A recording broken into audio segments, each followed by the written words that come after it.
Hey, with your evening story channel, I post new interesting stories every day. Subscribe and click the bell to not miss it. Kathy got a job at this restaurant 2 months ago. She'd come on her own without a patronage or a good acquaintance, looking for a job, and the vacancy was just right. The owner was an elderly man with the look of a visibly aged Don Corleone. However, that was the end of the resemblance to the character from the crime side of the same name. Benjamin was a kind and sympathetic man, and therefore did not boast of his wealth at all.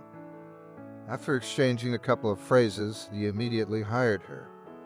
A certain role in this played in the appearance of the future waitress, a stately brown hair with gray eyes and sensitive full lips. Such customers usually liked them, although if it were Kathy herself, she would not have cared who would bring the order, beautiful or not. As long as the food tasted good, I liked the service.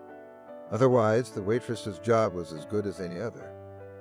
Kathy's mom worked as a janitor, spending most of the day in the company of a groom and rake.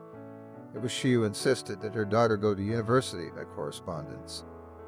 You can't get anywhere without an education these days, sweetheart. Otherwise, you'll be like me, sweeping brooms all day long. I'm not ashamed of my job. Don't even think about it. If everyone's a businessman and a boss who's going to clean the streets will be covered with mud. I know, Mom. When I finish university, I'll get a normal job, and you won't have to take revenge anymore. The yards are childishly naive, Kathy objected. Nancy smiled, but didn't want to spoil her daughter's dreamy mood. Let her dream, and maybe her wish will materialize. The girl had never seen her father, and she considered it unethical to ask her mother about it. She realized that there would be nothing to say to her. Only made her nervous. He would cry at night. In fact, in the work, Kathy liked everything, except for those days when the restaurant was run by son Benjamin William. His father usually brought him to work on weekends, when the owner himself wanted to sit with a fishing rod by some Pacific lake. As a representative of the golden youth, William behaved swaggeringly and insolently. But most of all from the young hooligan got the waitress, whose tips immediately went into his pocket. No, that's too much. That's why he can't get enough of his father's money. Why take someone else's? Complained partner Kathy Jenna. Oh, come on. There are pros and cons to everything. Just be thankful he only comes by once in a while. If he moves into the parking lot, we're all dead, said Kevin the doorman. And only Kathy did not complain and did not work for fate. She treated William's modern raids on the restaurant as something inevitable and not dependent on any desire. Kathy just did her job the way it needed to be done and didn't bicker with her superiors. And then one day a very strange thing happened in her life. Jenna then, because of a bad cold, did not come to work, and Kathy had to work in the hall for two. Although Kathy herself knew very well partner Nemedny had too much champagne with another suitor and now lay in bed, putting a towel to her head with water. Perhaps if it had been anyone else in Kathy's place, he would have ratted Jen out immediately. But Kathy valued friendship and trust, so she didn't do anything to hurt her friend. As it was, there were a lot of people in the restaurant. In one corner of the hall, a group of middle-aged businessmen were feasting, and in the other, there was a family celebration with children and adults screaming with joy. In addition, there was live music from the stage, which was part of the concert program of the evening. All this made Kathy dizzy and pounded in the temples. But it was still 200 hours before the end of her shift, and she just had to make it through. In addition, the owner's son William added his own spoonful of tar, getting on everyone's nerves at once and individually. At some point, Kathy noticed a young couple occupying a table in the very center of the room, so that the merry feast was held on either side of them. From the lack of rings on their fingers and the demeanor of their clients, Kathy concluded that they were not yet married, most likely a bride and groom.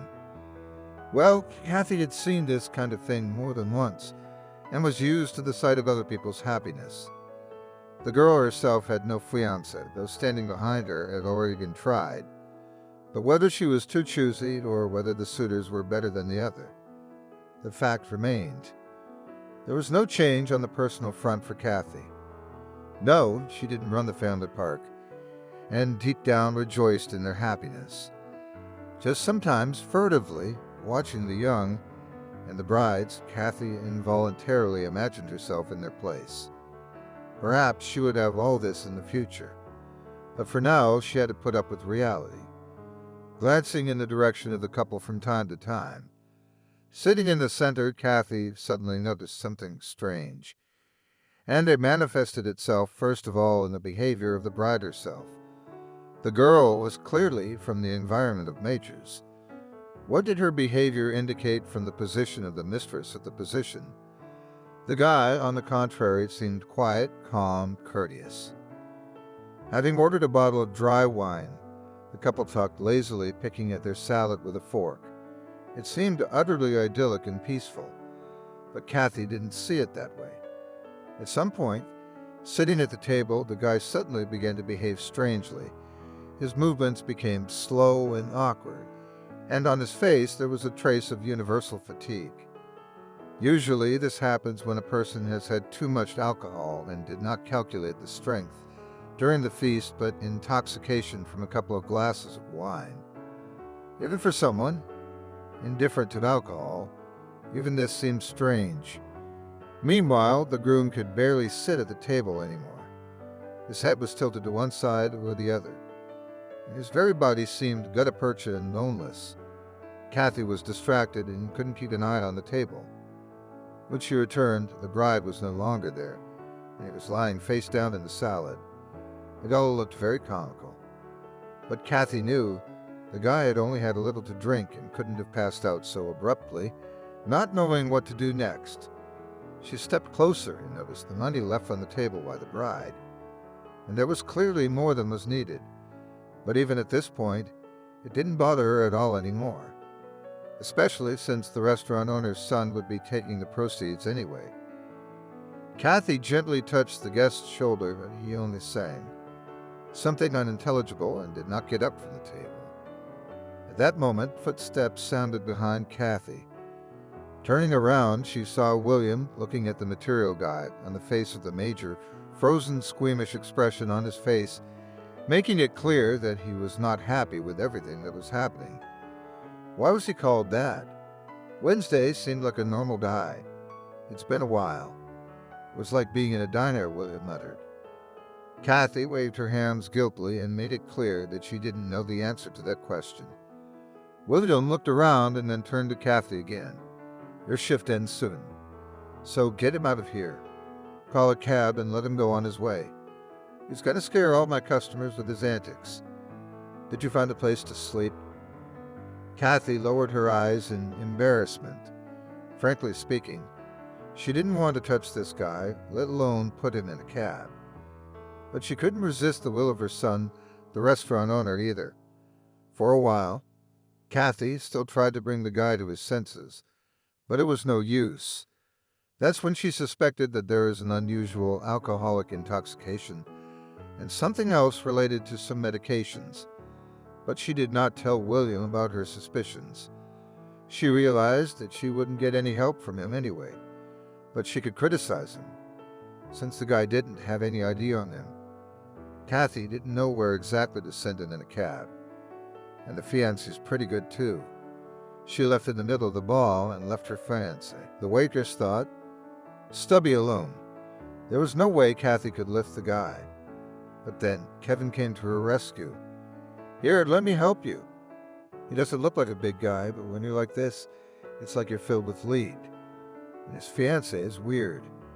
I was watching her from the sidelines. She took a picture of her boyfriend on her cell phone. I wonder why. Is she going to put it on social media? I would put on something like that. Definitely not married, Kevin asks. The doorman's words struck Kathy as odd. Why leave the groom in the restaurant and take pictures of him on his phone? The evening was already coming to an end, so William allowed Kathy to finish her shift early to get the guy out of the restaurant. Do whatever you want. Take him to the dump, but don't let me see him here again. He's a disgrace to the upscale establishment, William said. But Kathy knew. She would take the stranger not just anywhere, but to her home. Of course, she knew her mother's reaction would be unpredictable, but she had no other choice. The cab driver squeamishly wrinkled his nose, looked at the material guide, but did not comment on what had happened. The amount for the services provided exceeded the usual cost almost twice, and this involuntarily forced him to keep his mouth shut. Kathy paid for the trip out of her own pocket. The restaurant owner's son did not deign to give a penny.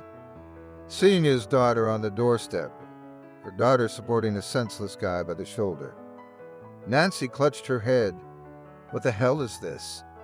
Where did you pick up this tramp, daughter? Well, some hobo. He's a customer at the restaurant. He just got sick. Anyway, I don't know what's going on. I think we should help this poor guy. Nancy shook her head, but didn't scold her daughter. She knew she had a kind and sympathetic heart. The two of them laid the boy on the couch and then put a basin next to him just in case. Kathy sighed, sadly, and spit in her bedroom. I woke up before anyone else in the morning, and the first thing I did was go to the living room. As it turned out, the boy was already awake and staring in surprise at his unfamiliar surroundings. Good morning. How did I get here? I don't remember anything. I was in a restaurant, and now I'm in a house. Where's my Lisa, anyway? Kathy smiled. Isn't that the Lisa that was with you in the restaurant? She dumped you while your face was in the salad. My name's Kathy. What's yours? Sebastian? Sebastian, of course. What the hell happened to me? I didn't have more than a couple drinks. The occasion was 6 months since I met you, but to have 2 glasses of wine with your face in the salad. Unsurely, muttered the guest. Okay, don't worry. Let's go better drink tea. Waved his hand, said Kathy. Soon Nancy joined the morning meal, looking at the guest with interest. As it turned out later, Sebastian turned out to be a calm and well-mannered guy who had nothing in common with people prone to alcohol abuse. Unnoticeably for himself, the guest relaxed and told everything without secrecy. His fiancée, Lisa, was the daughter of a rich businessman in whose firm Sebastian worked as a manager. It was the rich man who brought the young people together, almost pushed their foreheads, at one of the corporate holiday parties. After that, the owner of the company began to call Sebastian his son-in-law and actively promote on the career ladder. The guy himself did not understand what was connected with such generosity, but preferred not to ask unnecessary questions. Sebastian spent his childhood in an orphanage, then the Army University, and work in a prestigious firm. The most curious was the fact that most of all on the wedding insisted. Lisa's father. What surprised Sebastian more and more, Jacob? Yes, he's been asking me every day when the wedding is, but Lisa doesn't want to rush it, so she's holding back. I'm a small person in this story, you know, Sebastian justified himself. Kathy didn't judge the boy, realizing what a difficult childhood it had been. Yes, and Vanessa was on the guest's side. She saw that the guy was just a victim of circumstances, and in fact was not to blame for what had happened. But when Kathy told Sebastian that Lisa had taken a picture of him with her phone camera, he felt uncomfortable. His face changed and his cheeks turned Japanese with shame. Surely she would now show those pictures to her father. Like, this is what he's like. The groom. I suspected she didn't like me before, but after this I was convinced. It was only now that the whole picture began to emerge for Kathy. For some reason, businessman Jacob suddenly decided to marry off his daughter to his manager. Normally, this is not how it works. And here, the bride's father has reached out to the common people. Why the generosity? Kathy realized there was a mystery behind it all, but she did not have time to complete her logical conclusions, because Sebastian, thanking for the hospitality, headed for the door. Kathy took his hand and asked him to be careful. She couldn't talk any longer because she had to go to work. The restaurant was already talking about Kathy's behavior the day before.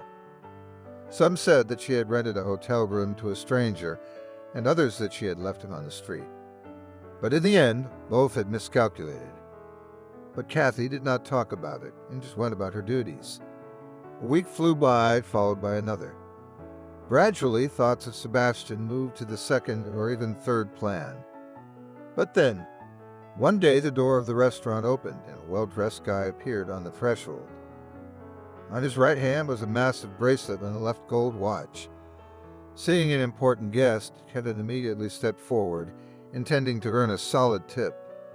Taking a closer look, Kathy gasped in surprise. It was none other than Sebastian. "How have you changed since then?" "I forgot. You must be the husband of that butterfly, Lisa," Kathy said disappointedly. Sebastian grinned and said no, I hadn't. It didn't work out that way. Taking her hand in his, Sebastian took her aside and told her his shocking story. It began 25 years ago when Jacob and Robert, two businessmen, pooled their capital and went into business together. Everything was going well until the moment when the firm of friends of buddies hit the so-called roof. Jacob was ready to pay, but Robert lurked, which brought himself a death sentence, lying in the emergency room. After the car accident, Robert asked Jacob to look after his only one-year-old son, Sebastian. The boy's mother had died in childbirth, and after his father's death, there would be no one to take care of him. Moreover, in exchange for the help of his son Robert, gave all his business in the hands of Jacob, unable to rely on anyone else. But Jacob was more cunning. Taking the assets of his companion after his death, he gave Sebastian to an orphanage and himself lived the life of a successful businessman. In fact, the roof collision was faked, and Robert was eliminated by Jacob's own men. That would have been all right, but 6 months ago in the city appeared a distant relative of Robert who knew about the situation with the contract between the two businessmen. That's when Jacob decided to marry Sebastian to his daughter in order to avert the suspicion of Robert's distant relative. They say looked after the son of the companion, wasn't he? But the daughter did not understand this and persistently went against her father's opinion, wanting to get rid of the hated fiancé.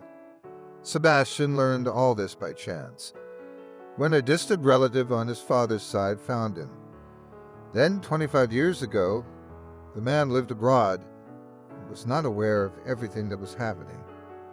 After all, only now, having learned how the last will of his third cousin is executed, he decided to restore justice. Now Jacob is waiting for the division of property and spheres of influence.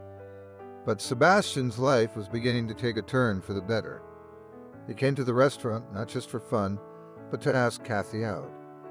After what he had experienced earlier, he fell in love with her at first sight, forgetting all about Lisa. Sebastian also intends to buy his beloved restaurant, where not so long ago she worked as a waitress. But most of all, Vanessa is happy about it, who lived to the time when her daughter finally achieved success and found family happiness.